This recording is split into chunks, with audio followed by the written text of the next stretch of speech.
Hi guys, and welcome to episode 2 of the Live Motocross podcast. I'm Sophie McGinn, and joining me today is Darren Bartholomew, one of my old pals, and also one of the UK's best motocross racers, Shaun Simpson. Now, just bear with us a little bit on the audio on this, as it was recorded through the internet during the lockdown, but I hope you enjoy.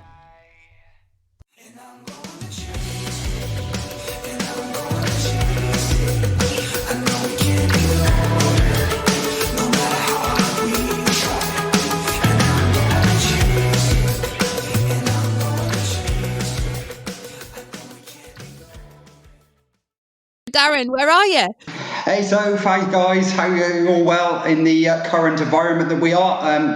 Just really pleased to get live on board again with another podcast as well, episode 2. Thank you for guesting me in. Really excited to be talking all sorts, as you can imagine, in the downtime that we've had, unfortunately, with the racing. So just looking to get really involved into talking motocross at long last again. That's it. Also joining us on the podcast this week, we have British motorcycle racer Shaun Simpson. Hi guys, how's things? Yeah, really cool, mate. Looking forward to getting some gossip off you. Really, we've got a few questions on the go for you, so hopefully you're into it. Yeah, this is the first time that I've recorded a podcast in this way, so looking forward to just chatting dirt bikes and seeing what we can come up with for you guys listening. Something a little bit different, isn't it? Yeah, definitely. Well, I mean, there's a lot of different things been going on recently. You know, a lot more time spent indoors, and as you say, we've not been out on track. So it's everything's coming new to me at the moment. But we're just rolling with it and seeing what we can sort of do on social media and things like this, just to keep everyone sort of motivated and try and give them their motocross fix, as it were. Darren, just a quick one as well. Are you trying to move house or shuffle papers, or what's going on? I'm not doing anything anymore. No, you told me off earlier, so I'm frozen still. Good. Not doing anything. There's quite an echo. You're not on the phone. No, mate. No. Oh no. You know if I was. I'm actually in my office at work, if I'm honest. So I'm just kind of locked myself in here because the boys are playing outside on the bike. So I've shut myself down. So apologise from that. Sorry. So one of the main reasons, Shaun, why we wanted to bring you onto the podcast, obviously you've been in the industry for quite a while now. And people sort of are getting on board with your team and bits and bobs that we'll touch on later. But I just wanted to hear from you sort of how you got into racing, where it all began really with your career. Okay, well, it's a long story because I'm 32 now, so it could be a while getting going. But the basics of how I sort of got into motocross is, it's no surprise to many people that know me that my dad's been a massive part of my career. And the reason that I got into motocross was not just because I really enjoyed riding motocross, but just I got the bug from my dad. So my dad raced World Championship motocross for over 10 years. He's 3-time Scottish champion. He done British Championships, numerous French international races. So he probably raced for over 30 years himself. He was a bit of a late burner. He didn't really start racing himself till he was, 17 or 18. Got his first bike when I think he was, 16 when he just started working.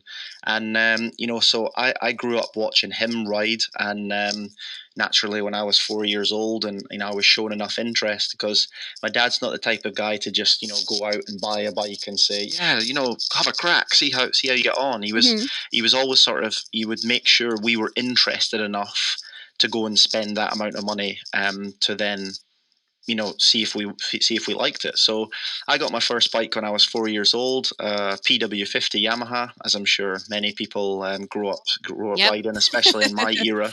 These days we've got Ossets and electric bikes, which are obviously great.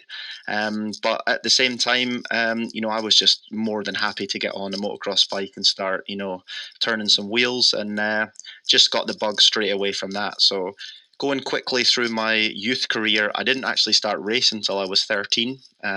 Properly.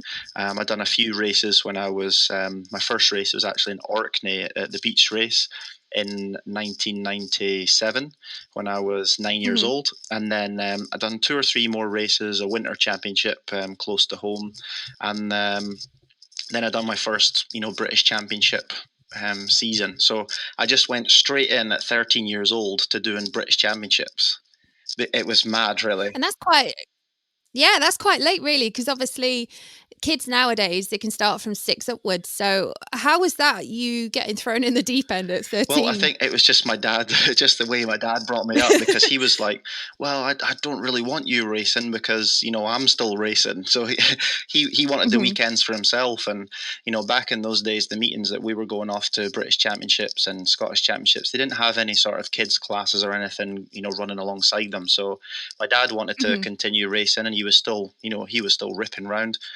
We went to Ireland on Saturdays, Northern Ireland, and then we come back across and race in the UK on Sunday. So we were flat out. But, I done so much riding through the week. So every day after school, I'd get back, I'd ride 2 or 3 times a week after school.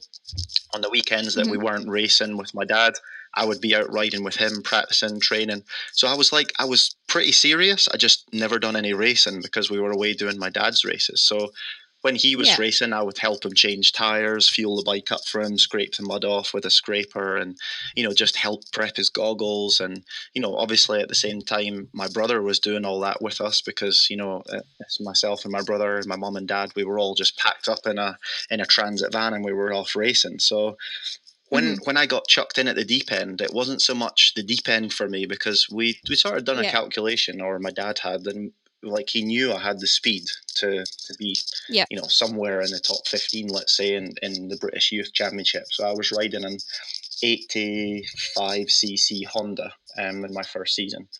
And to be honest, that it was, we just went to Finningley, was my first ever British Championship race, and I think I come away with a 4th or a 5th overall. And it was, really, really quite interesting just to see that, a sort of unconventional approach. It's a lot of guys come through the autos, through the 65s, into the 80s, and like my dad just didn't really agree with that because obviously he was riding, but then he sort of thought that, when you're young, your bones, you're growing, you're not really as strong to like hang on to the bike.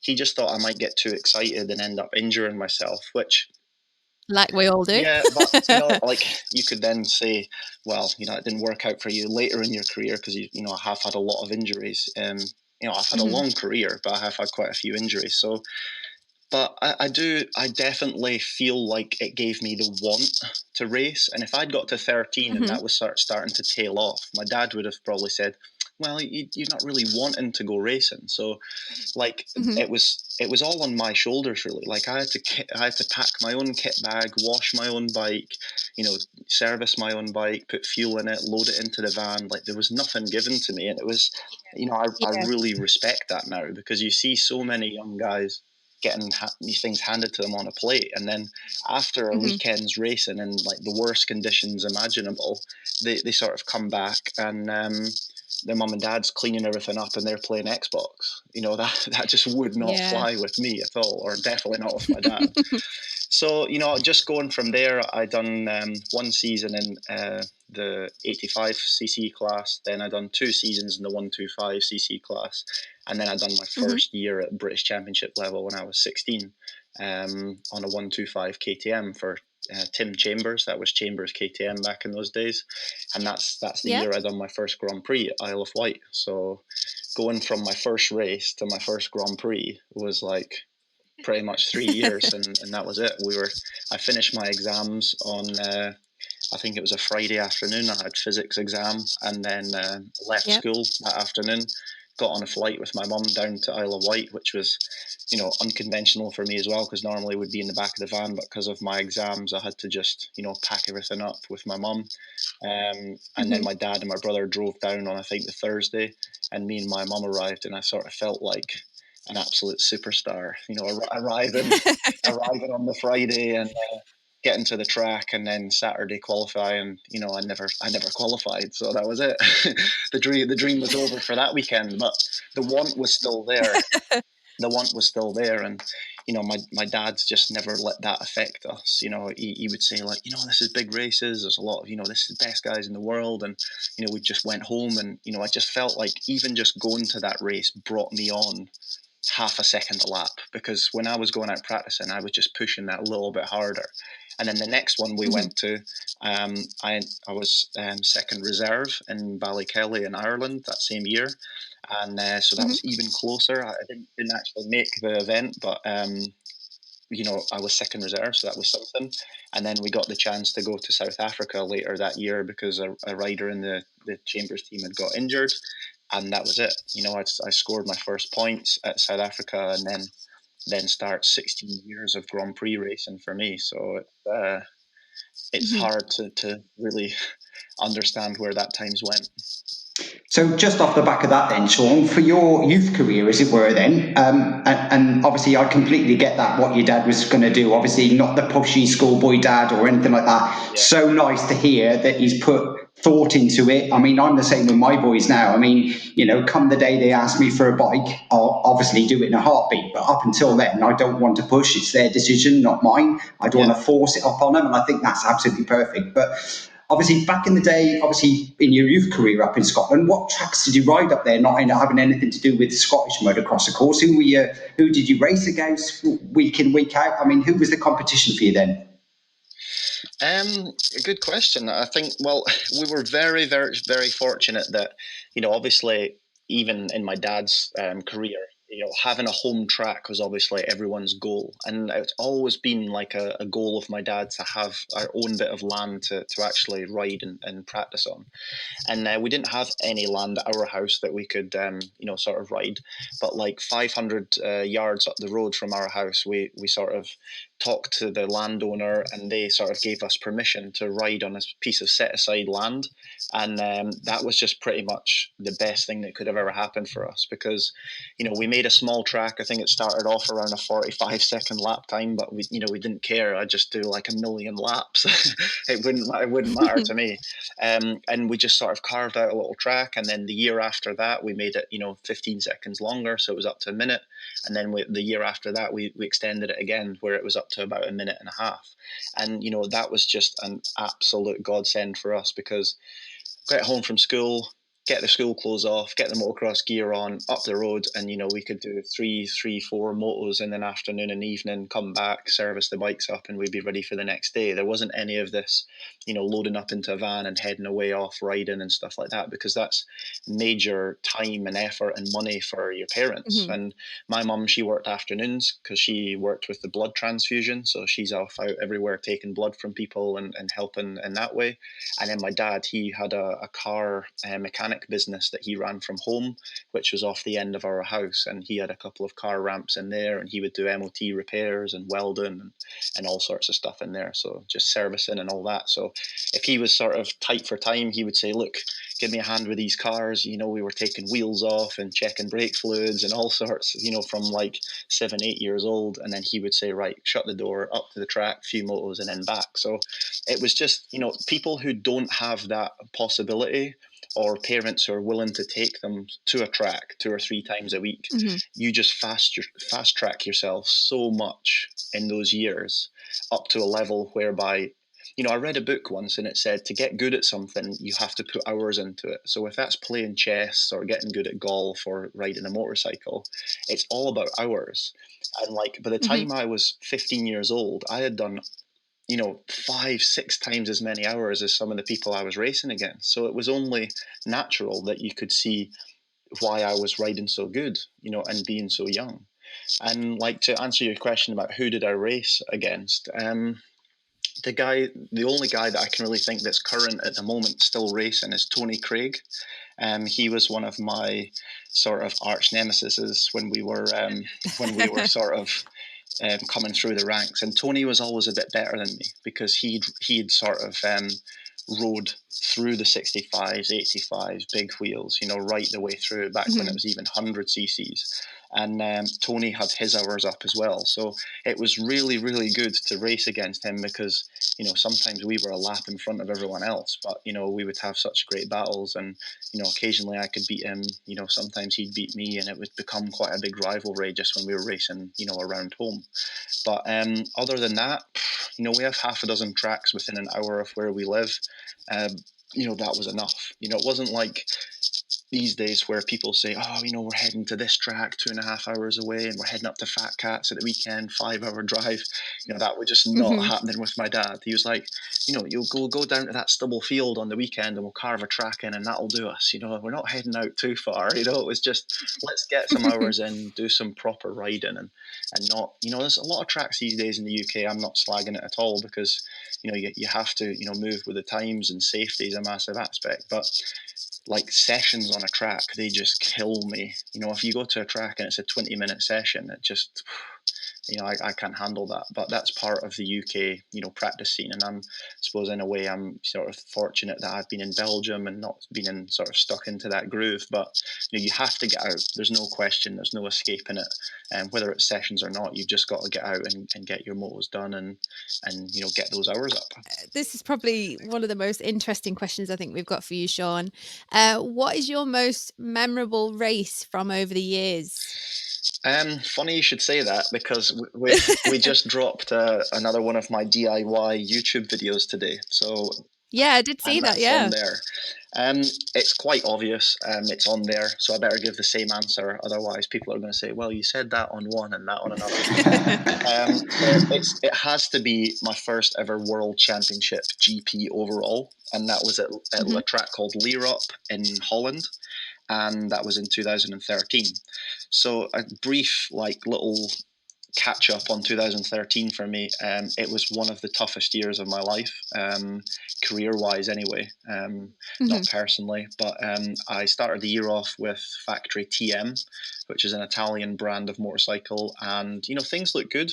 I really enjoyed riding the bike on hardpack. We really struggled to get it to work in sand.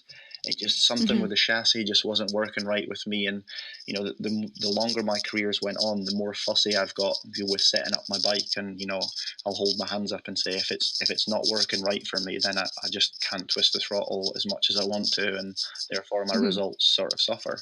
And that year we just really struggled. So halfway through the year we parted company, myself and TM, and I was in this point in the season where I didn't have a bike, I didn't have a team, and the race calendar obviously doesn't stop for anyone.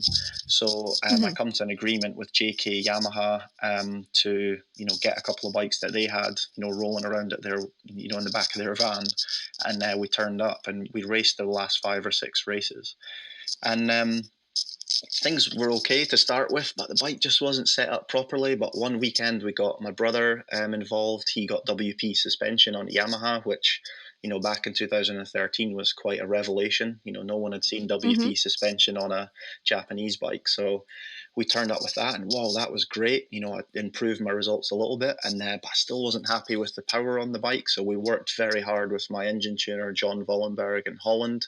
And, from the moment we got that combination of suspension, engine, and rider being happy, the last 3 races of the season just got better and better. I think I went 5-5 at Matterley Basin. I think I went 5-6 in Belgium at Bastogne or something like that. And then we came to Lierop, and everyone knows, or since that time, everyone knows that I've been good in the sand. And, that weekend just went perfectly for me. I think I was second or third in the qualifying race on Saturday. It rained overnight, and I went 1-3 in the motos to win the overall. And we arrived at that race with my bike in the back of a camper van. I'd been riding it during the week. It wasn't your factory all jazzed up, new stickers. It was like the bike was good, but it didn't look good to look at. And it was quite funny because Paul Mallon actually came up to us when we were taking the bike out of the camper van on the Friday when we got there, and he says, so what's this then, the old practice bike? anyone would have surmised looking at it. But we were like, no, like this is the race bike. Like it doesn't look shiny, but it's dialed in and it's ready to go. And to stand on the top step of the podium with Caroli to my left, Strybos to my right, who has openly said to me since then that he really thought he was going to win that day. Like those guys were on the pace, and I'll never forget that. It was so special for someone like not on a factory team, on a privateer bike, to come from having a crap year to stand on the top step of the podium. It was the last GP of the year as well. It was pretty special. I don't know about you, Darren, but I can remember watching that on TV at that point and just being like, what is going on? Yeah. Like, where has he come from? Yeah. Well, not only that, I was shouting at the TV. I can remember watching it and just screaming, come on, let's do it. But just off the back of that then, Shaun, because obviously you're so in-depth into what, and we never get to hear about this from professional riders, which I think is always a great sign. The guys out there I know listening will do. What was your first experience with the professional team like? Explain to us from your perspective. I know you've touched upon it a little bit now, like pluses and minuses, especially going into your new team now. You can kind of judge it a little bit better, I guess. Well, I suppose just going back to how I was brought up, I was never handed anything on a plate. So, I was quite happy to graft, the first few years of my career anyway. So I started in 04, 05, 06, 07, 2008. All of those years I worked on my own bikes with my dad and my brother. They'd done the lion's share, but I was still spinning a few T-spanners, changed a couple of tires, helped them put the on and up and down, traveled in the race truck. Lived in the race truck for 6 months of the season. So like I was quite happy to get my hands dirty.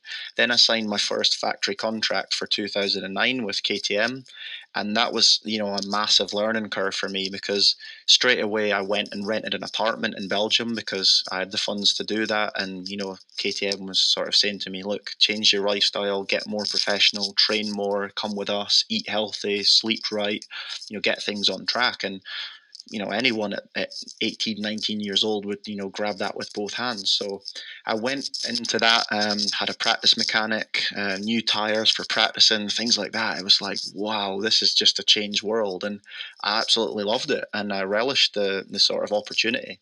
Unfortunately, a couple of, difficult things happened to me. I broke my leg not even halfway through 2009.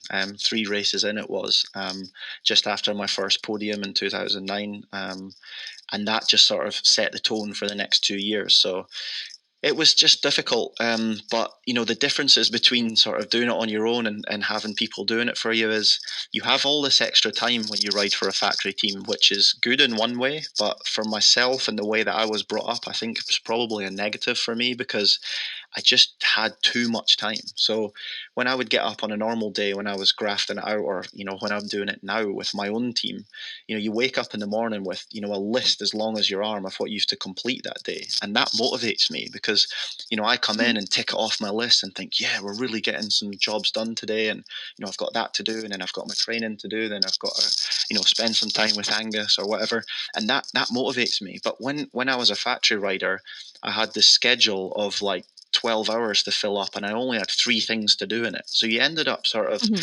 having a nap on the couch at, 12:30, 1 o'clock, and all this weird stuff that you were told it was good for you. And for me, it just didn't feel right. And I felt like I had too much time. And then on the flip side, because I was having time off, I felt lazy, even though I knew I'd done my training in the morning.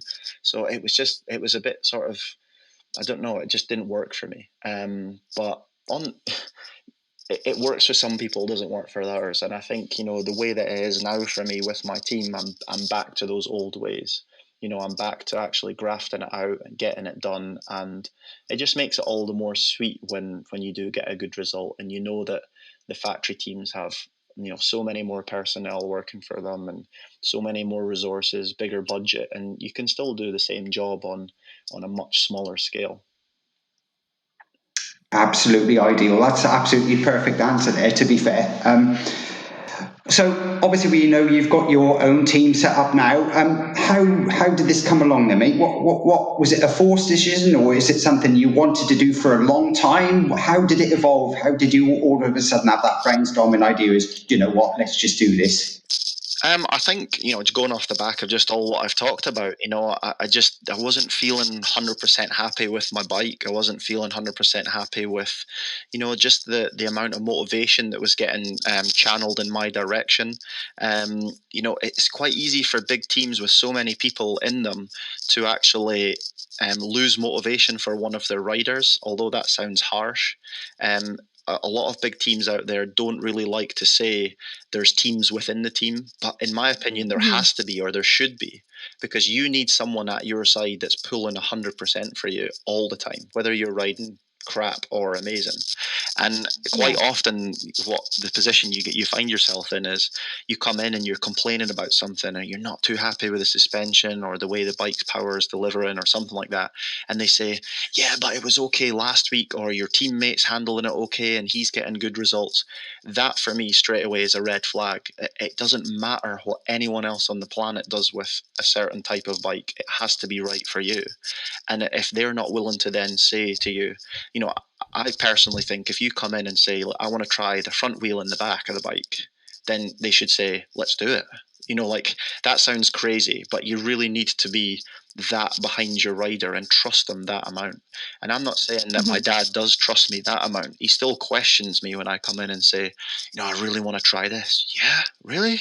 But why? But at least we chat about it and make a good informed decision going forward. And those were the things that were annoying me. And I just thought, you know what, I'm getting offers from teams, or the offers that I was getting sort of even down to were very minimal. And at 32 years old with a family to provide for, it is a big thing. This is my job. People forget that.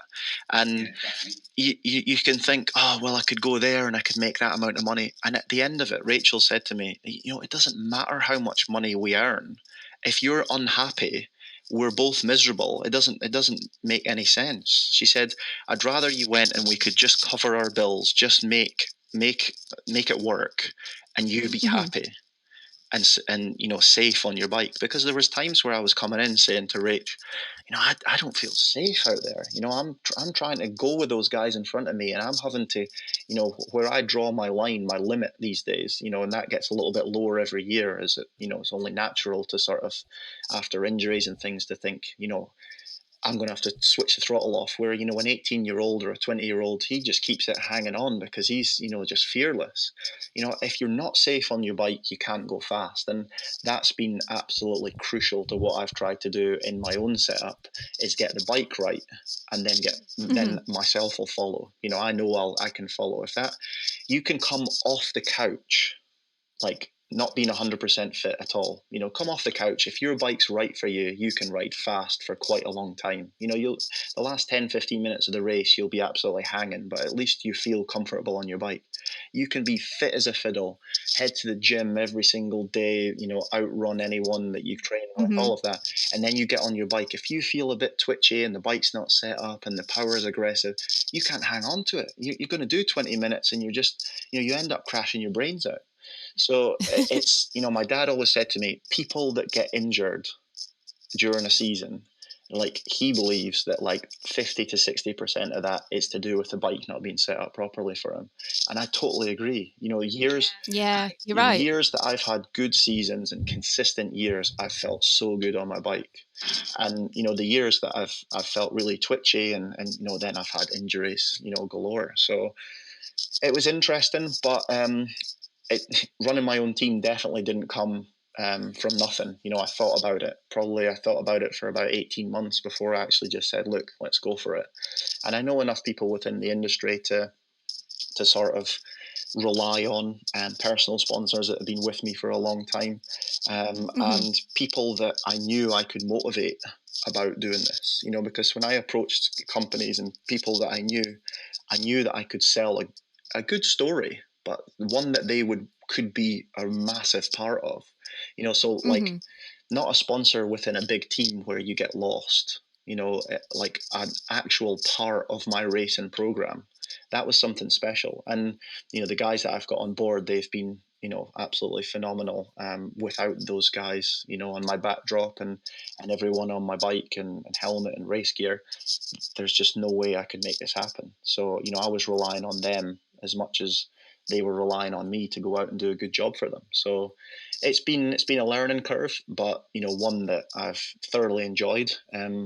But it's just not that easy sitting at home now, knowing that we should be out racing and doing a good job. And especially the way the year started with Hoxton Park and the other internationals Yeah. that we done, then the first two GPs, it was all looking good. So hopefully we can get back to some racing later on this year. Just want to pick up on as well your trailer. It got quite a lot of chat about it really at Little Silver a few weeks ago. It doesn't Yeah. look like your normal trailer.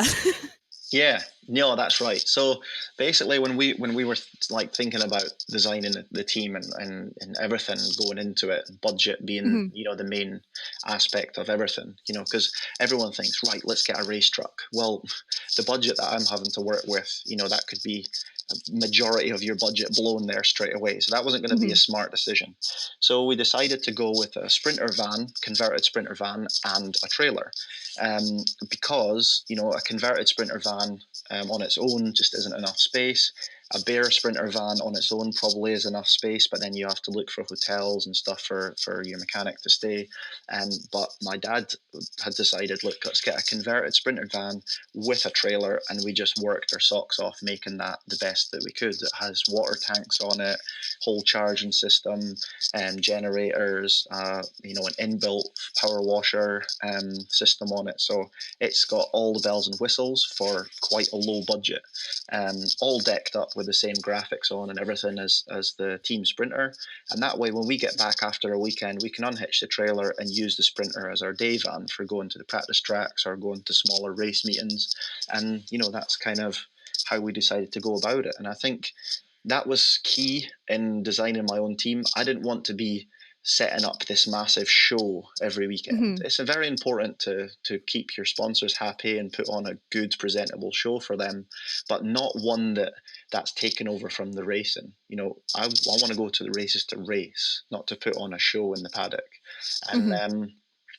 yeah, that's what we decided to do. But Little Silver wasn't too handy for us with it being on grass, and the trailer weighs a little bit, and the sprinter van's pretty much at its limit. So we got bogged down pretty quickly there. So jumping back to the British stuff as well, obviously we didn't have, well, Little Silver didn't end up going ahead. Um, but how do you think sort of British MX is kind of moving with the times? Is it, or are we kind of stuck a few years behind, or how do you think it's going to go? I honestly think the British Championship, it has to still be regarded as one of the best in Europe. Hmm. We have a good pool of riders this year, especially I'm talking in the MX1 class. Hmm. There's Tommy, myself, Jake. We've got Bobby, who's doing the championship this year for the Hmm. RFX team. Um, there's Elliot, there's Jake Millward and all the rest of the guys, Harry Kulas. Some of those guys on any given day in Britain can be bloody quick. And Yeah. it's not like because I'm doing GPs, I'm going to come back and just be a league in front of everyone. I hope Hmm. that could be the case, but it doesn't matter. I remember back in my dad's day, he could be anywhere between 5 and 8 seconds off of Dave Thorpe per lap at a world championship. And Hmm. my dad could be on the podium at British Championship, finishing not that far behind Dave Thorpe. So it just really levels the playing field out. Home advantage, the guys who drive 3 or 4 hours from their house feel at home. If they come to a Grand Prix, they feel out of their league. And that's just, it's interesting to see how that goes. But I don't know if, for me personally, being brutally honest, having the youth at the same weekend as a British Championship, for me, Hmm. it isn't the right way to go. Hmm. I've thought about it quite a bit because, at Landrake last year, they tried it and it did sort of increase the amount of buzz that was there. But Yeah. it, The atmosphere was great, wasn't it? yeah, and I see what they were trying to do there, but on the same way, I just don't know if it's detracting from the best riders in Britain racing on a Sunday. And Yeah. I think that maybe that isn't the right way to go. Now, there's pros and cons for everything because, like I said, I did like the atmosphere side of it and having that extra buzz. But, Hmm. I do feel like there's stuff to work on, but it's just so hard to keep everyone happy and to try and make the right decision. So I don't envy anyone that job of making the decisions going forward. But you know, the position we're in now, we've got 8 races to try and cram in before the end of the year. I Yeah. personally think that a reduced series would be good for this year, and even going forward, a reduced series could be the way to go because it's just you can maybe make more of a show at 6 races than trying to sort of string it along for 8 or something like that. I honestly don't know. That's just me thinking off the top of my head as well because it's just so hard to make the right decision. Yeah. I know at the moment, obviously, with everything going on with the world, it's all a Yeah. bit mad. So how long we'll sort of be in this lockdown kind of quarantine period, we're unsure of. But how do you think that's going to affect sort of MX moving forward? Because obviously we're going to miss quite a few rounds now. GPs are getting pushed back. It just seems to almost like be right in 2020 off. Yeah, well, it's just for me the worst thing about this whole situation is just the uncertainty of it. Mm. Even on a day-to-day basis on those first few days before the lockdown was put in place, Hmm. the uncertainty of how much you should social distance, what we should actually do. Me and my wife actually had some symptoms, so we actually self-isolated for a few days before the lockdown started. And Hmm. and going forward, everyone's talking on social media about how this could be locked down for way longer. How we could, extend this lockdown period. And then, the clubs and the organizing bodies are trying to postpone everything as long as they can. But, the GPs is a 20 round series. Yeah. We've only got 2 done so far. So I can only see the next thing happening is there's going to be some of those being cancelled. And worst case scenario, we might not even have a championship this year to ride in. That could be Hmm. a disaster. But the main thing is everyone's safety at the moment. I totally understand that. But there has to be a point where, people are sort of just in the dark at the moment, and the Yeah. uncertainty for sponsors, even just people sitting at home not being able to make money, how are we going to rebound from that? Are people going to have the money or the want to go out and ride their bike, when these lockdown sort of times are lifted? That might not be their number one priority to go and shred motos. It will be mine, but most Yeah. people are going to think, right, let's try and make some money and get back on our feet here and see what's up. So it could be dark times for 2020. I just hope that things sort themselves out sooner rather than later. I think just coming off the back as well with that, Shaun, as well. I mean, I can only speak of it as a fan, as a commentator. I mean, obviously, I love the sport, and it's a fickle sport at best. And the thing is, with Yeah. extending the period that we get in Grand Prix or the British Championship as well, it's a long season anyway. And then obviously you're trying to get 40 guys out on the line week in, week out, whatever affiliation you're in. And then all of a sudden, with a long process that is Grand Prix, if you get that injury, all of a sudden, yes, we know we've got wild cards and all that dropping in, but that field becomes a little bit more decreased. And then all of a sudden, the show isn't quite there. All the top riders are out for the Nats motocross in general. But extending the other side of the designations and things like that with regards to contractual bits and pieces that we got going on. I mean, for you, that isn't a consideration this time because you run your own team. But how do you envisage that as a privateer now? How do you look at that logistically at the end of the year if they do bolt on these extra GPs at the end? Well, I think what they're doing is postponing what's happening at the moment, and I think you can see that with what the government's trying to do by helping people out with money and wages, and they're giving back to the whole of the UK. But at some point, that will have to be repaid, whether that's with taxes or anything. So what feels good now and feels like you're getting supported now is, in my opinion, only going to bite you in the ass, in a year or 18 months' time. What that then does for the motocross side of things is exactly the same. So they've postponed 2020 right into November. Now that's going to bring up complications for rider contracts, budgets. Like you say, 40 people on the line. You have to think about, in the UK, your top 20 are probably going to come anyway. And in Europe and in the GP level, your top 10, your top 15 guys are going to go. But how much want is there for those privateer teams and other riders, myself not included? Because even if we'd go to some of these flyaways in November, I will be present at those, because, I want to be there and complete whatever whole championship there may be. But I just think they're going to fall into problems filling the gates, like you say. And also then we're going to have no off season this year running into 2021. So riders are not going to have time to test with new teams. When our contract's going to have to be extended this year already.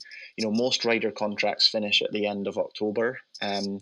So riding right through into November, I just see a lot of small problems to get over, and a knock-on effect. Personally, I feel like the GPs start too early anyway, so I wouldn't have been opposed to the GP starting in end of March and running through till the end of October. But now running through the end of November, and then if you start at the end of February in 2021, there's going to be no downtime for the riders at all. And everyone knows that you're supposed to take a certain amount of time off in the winter to let your body heal and recover and charge up for the next season.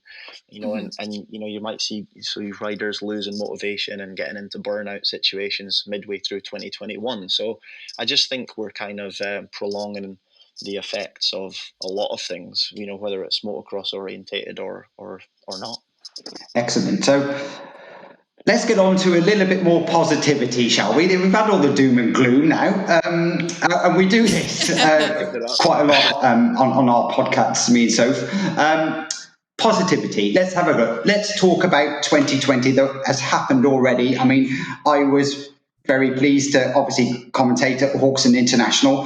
Now that you've had a bit of time to react to your race results there at Hawkston and the early Grand Prix, I mean, taking the win over Jeffrey early on in the season so much, I mean, what are your thoughts now on looking back? Yeah, I mean, it's incredible, really, to see where I was 3 weeks before Hawkston, underneath a trailer, freezing my nuts off, zip tying cables, and doing all sorts of things, to actually going out at Hawkston and thinking, right, this is the fun bit. Let's crack on and see how we can do. It wasn't that I was underprepared or sort of taking Hawkston as a joke. It was I was going there and thinking I'd been that busy mentally thinking about so many other things that I'd forgot to get myself all nervous and worked up about the race. And I thought, here we are, let's go for it. And I just used that as energy to sort of channel into my racing. And, everyone knows that I ride well at Hawkston, and, the international for me has been good to me over the years. And it's been bad to me as well. I've had a fair few injuries at Hawkston as well. But the conditions suited me. And I made a good job on my starts. I was prepared, and it wasn't a major shock to me that I could beat Jeffrey. Like on any given day, he's one of the fastest guys in the world. But if he gets a couple of things wrong and I get a couple of things right, I'm not going to be far away. And that was impressive for me, and more impressive for everyone around me and the fans and the sponsors, because that's a big deal. And looking back on it now, it is. And it's extreme circumstances, but a win's a win, and that's what people remember. So I'll definitely take it. And I think you've touched about, and obviously if people have subscribed to your channel that you said about on YouTube, they might have got a bit of an insight into this, but this is where your preparation always comes up front. As you said on there, if you get your goggles sorted up front, your helmet, by the time, you just... And I've done the same. I've set my own business up recently, and I was too busy getting everything ready for it. Come open day, I was like, oh my God, this is actually happening now. And it's just that natural reaction where your adrenaline spikes, everything's going.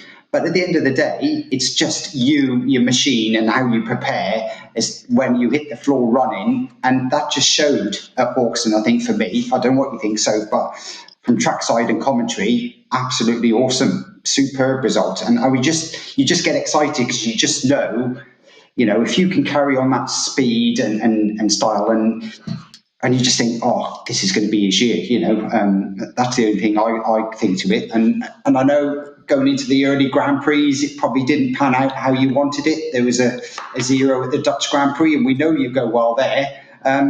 Just from your point of view, what did you think was going on in the early Grand Prix? I think just the sheer scale of the sheer amount of riders that's at the GPs is just phenomenal. We say it every single season, but with the age rule being in the MX2 class and pushing the guys into the MXGP class, this year was exceptionally bad or good, whatever way you want to look at it. That there was, I think, 7 riders from MX2 into MXGP, and those were 7 good riders. So the MXGP class gets stacked, and if you crash at the start of a club meeting, 9 times out of 10, I could probably still win that race. If you crash at a British Championship at the start, 9 times out of 10, you come back to top 5. At a World Championship, if you crash at the start now, you're struggling to make points. The field is that deep. And I think that's what happened. It's a 20-round championship with 2 races at each event. That's 40 races. If things don't go wrong for you at some point, then you've been very lucky, or you've managed to get yourself out of trouble every weekend. And the top 5 or 6 guys who can nail hole shots and get themselves out of trouble, they're going to lower their odds massively about getting in a first turn crash or any of those things. But guys like myself who are aiming for somewhere in the top 10, we're going to be in those battles. We're going to be in those moments where a rider behind thinks they're faster and they T-bone you. Those types of things don't normally happen at the front of the pack. So what happened to me at the first couple of Grand Prix, you've got to take on the chin. I crashed on the first lap at Matterley, and I crashed again, and then I crashed again. So, I was lucky to come back to 18th. The second race, I rode quite a solid moto and finished 11th. To be honest, I was really happy with that. We finished overall 11th on the weekend as well. So, that was one just to get us, up and going. My speed was quite good. I felt good on the bike, and it was all positives. Going into Valkenswaard, as you say, I ride good there. And I'd really felt positive about the whole conditions. It was really, really wet. I was never outside the top 10 all weekend. It was just very unfortunate that I crashed and lost too much time in the first race while in 5th place. Even at 32, you make some stupid mistakes, and just come out of the corner, rear wheel just sort of jumped out of the little small rut that I was in and just sort of slid off the takeoff. Completely winded myself for what felt like an eternity, and by the time I got back up and running, I was too far down the leaderboard to score any points, but I did still finish the moto, and then the second one bounced back with a 4th place. So I was going to take weekends like that, and I think the main thing for me that was the speed was there. If I had scored 18 points on that weekend with a 12th and a 15th, or whatever the maths works out at, a 12th and a 14th or something like that, then I would have been more than happy with that. But to have a 0 and a 4th doesn't sound too good, because you say, oh, well, you DNF'd them or you didn't score any points.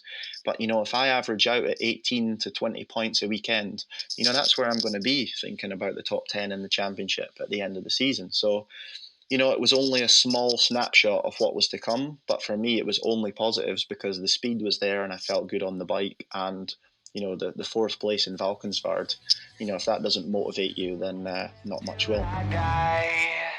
And I'm gonna chase, and I'm gonna chase. I know we can't be no matter how hard we try. So a few questions sent in from listeners this week into the Live Motocross website. So first one, Shaun, is there any tracks you miss on the British calendar and why? Oh, there's an interesting one. Yeah. I'm probably going back a few years now, but there was a track down in Devon called Torrington that I really enjoyed. That one was on the calendar there a few times. Obviously, I'd like to see a couple more races up this neck of the woods. I know we come up to Lookers a couple of years ago, but that's probably the only two. Only 2? Yeah. Shaun, did you ever, or your dad, or whatever, I know because I'm going back to the 90s, but it was my absolute ideal track, and I wish every single year that we ever go back there. Can you ever remember Hatherton Hall and Nantwich Club? These are a 125 Grand Prix there back in the 90s. That to me is one of the best motocross tracks on this planet. But unfortunately, just lost to landowners or whatever else. It's just such a shame. You actually cut out there for a little second, and I missed which track it was. I heard everything else. Sorry, Hatherton Hall, mate, in Nantwich. All right, no, I haven't been there. I've definitely heard of it, but I haven't. I haven't been there personally. I'd have to look up a YouTube video of that one. I was going to say, I think probably your dad would remember. Yeah. I'd probably go around there, but I know the 125 Grand Prix there was absolutely amazing. So there's like Farley Castle's obviously a majestic track, in motocross history, but I haven't even rode or been there personally. Like, that's how shocking that is. Have you not ever? No, I've done most of the European GP tracks and French internationals, but I've never been to Farley. Just the way it's worked out is just, I've not been. So that one's got to be on the list. See, that was one of my first meetings my dad ever took me to at Farley, and I can remember we were watching Thorpe and everything like that going round, which was amazing, and I'll never ever forget it. But in the support race, Jeremy Watley, and if you look at it now, the jump off the top of the hill is absolutely nothing. But back in that day, it was huge. Yeah. They were landing 3/4 of the way down there. And I can remember him doing no-handers and putting his hands on his hips and every single lap to the crowd. And I was just like, I'm signed up here. This is what I want to do. This is what I want to get involved in. And I'll never, ever forget that. And I think it's those memories that you hang on to that you just think, yeah, do you know what? I'm glad I saw it that day. Yeah. And everybody says about, I think that was the year that Joe Bay got beer spilled in his face and, Thorpe went on and whatever else. But I remember Jeremy Watley just doing his thing off the top of that hill and just thinking, yeah, this is amazing. This is so good. Nice one. You still do that now, don't you, on the mountain bike, Darren? Yeah, no, I do. I try. I just hit trees and things like that. It's a bit strong. So question 2, how frustrated were you at Desert Martin last year? Oh my God, that's a good one. I don't think there's been a day where I've really felt like, there wasn't just 1 ounce of luck on my side at all. One DNF due to mechanical failure would have been enough, but to have a second mechanical failure, different mechanical failure in the second race, on the same day, just, nothing was going to be going right for me that day. So I haven't one for throwing my toys out the pram. We just packed our gear up. We got Angus and my wife Rachel into the car, and we just got out of the track as fast as we could after we'd said bye to everyone. And we ended up going to the Giants Causeway that afternoon just to sort of de-stress. But yeah, I don't blame you. I would have as well. It was probably in 16 years of sort of World Championship and British Championship racing, it's one of the most disappointing days of my career. So moving on to a more positive note, I guess, on your questions this afternoon. So this has been sent in. I have been doing motocross for 1.5 years now. I would like to get better. So can you give me any tips? Well, I would just have to honestly say that if you can try and ride your bike 3-4 times a week, I think that's going to be the key there, because obviously practice makes perfect, and like I said earlier, there's no escaping getting your hours up. So the more that you do, but obviously good practice is what you need to be doing. So if your parents don't know exactly the right techniques or things like that, then it's probably good to find someone at a local practice track that you can ask a few questions to, a few tips after they've seen you riding. And I think if you want to go to the next level, which I don't always like to do too quickly, is to do a couple of coaching days with someone, because most of the time you can only coach someone who's at quite an intermediate level if they're able to actually follow the steps that you're trying to show them. Doing that too quickly can sometimes be, create an adverse effect. So I think that's the main things to try and get yourself a bit better. But if you've got the drive and determination to do it, and you've got the facility to actually get out and do it, than just being out there, and practice makes perfect. No one can score goals like the guys in the World Cup or in the Premier League or Premiership without practice in football. So you can't expect to get on a motocross bike and be able to do all the big jumps and hit corners fast if you don't practice it. So unfortunately, it takes a lot of time. There is a few people out there who can get on a bike and just be highly skilled straight away, just with natural talent. But I think practice makes perfect. And me personally, I've never been amazingly talented. I've got no quibs about saying that. I've had to work for my speed, and even now, scrubbing and all of that type of things. I'm not the best at it, but I try. Mm-hmm. I try as much as I can to be better at it, and that's the sort of things that I'm working on still, even at 32 when I go out practicing. I just think that's a really humbling answer, to be honest with you, because, for us, I mean, a lot of the times we put riders on pedestals and you just think, they are, and you deserve to be. You're at the top of your game, you're in the World Championship. But to hear you honestly and openly say that, you have to still work at scrubbing and things like this, and I just wanted to come off the back of that question. We see a lot of these guys now, especially on board with the big teams, they have individual spotters going around. We see at MotoGP level and World Superbike and things like that. Does your dad help you with your riding technique? Does he go out trackside and watch you and say, well, actually, you could be a little bit quicker here, perhaps, or your braking there need to be a bit deeper if he's watching somebody else? How does that work? Does he do anything like that? Or Occasionally he does, yeah. He's quite a sort of quiet guy, in the fact that if he spots something and he sees something, he might just tell me straight and said, "Look, you're absolutely crap over there. You need to sort that out." Or he might say nothing. But I think it's just nice to have a pair of eyes out there that's not going to bullshit you. There's someone that's just going to say, "Look, I seen this. I seen you were going inside, and Crowley was taking that fourth line. I don't know if it's any faster, but give it a go." And sometimes you don't need to be a magician to be able to spot better lines or see what the better guys are doing. If you're watching a guy that's riding in 10th place against a guy that's riding in first place, and you say to the guy in 10th place, well, you're riding all the exactly same lines as Shaun Simpson and he's just won the race, then you just need to go a little bit faster in every single corner and every single jump. If you're taking all different lines on the track and someone said to you, well, try that, there could be a second or two to be had there. So sometimes it's not about the experience of the person that's giving you the knowledge. Sometimes it's just having some knowledge and someone to give you those tricks. But it would be stupid if we come in from a race and nobody said anything to me about any lines or parts on the track. I'm one of the first guys to come in and even ask my wife or my dad or a fan or a sponsor, what line was that guy taking up round that corner, or did that guy do triple, double, single in the waves, or how did it work out? So knowledge is power, and I think you have to be asking yourself those questions and working on those weak points.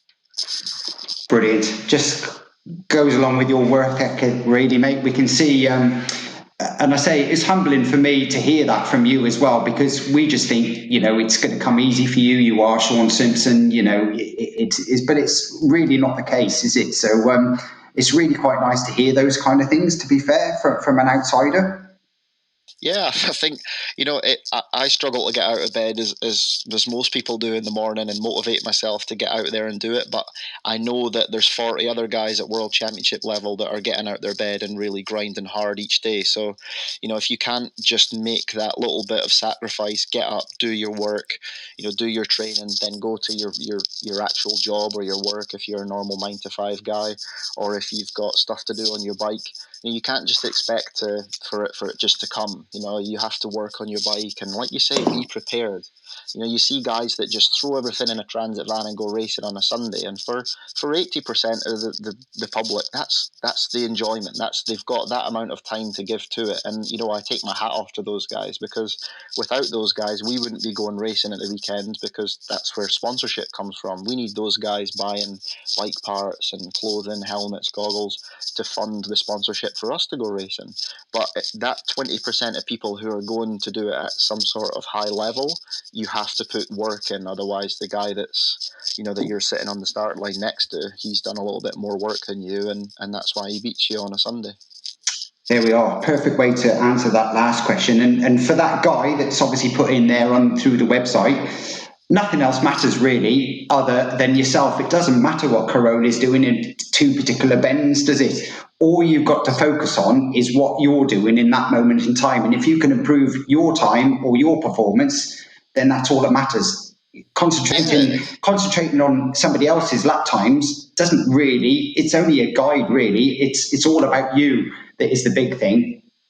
Yeah, 100%. And where Caroli might be faster than me, I might have two corners that I'm faster than him. So you have to work on your strengths and not sort of play on your weaknesses too much. If you're really struggling with a section, just forget about it. Get through it the best you can, and the sections that you're enjoying, just try and nail them 100%. Because where you lose a little bit of time, on one lap, you can gain somewhere else. And I think that's the way to look at it. Don't get too technical about it. Just really work on the bits that you're good at, and just sort of don't get too bogged down on the areas that you're not.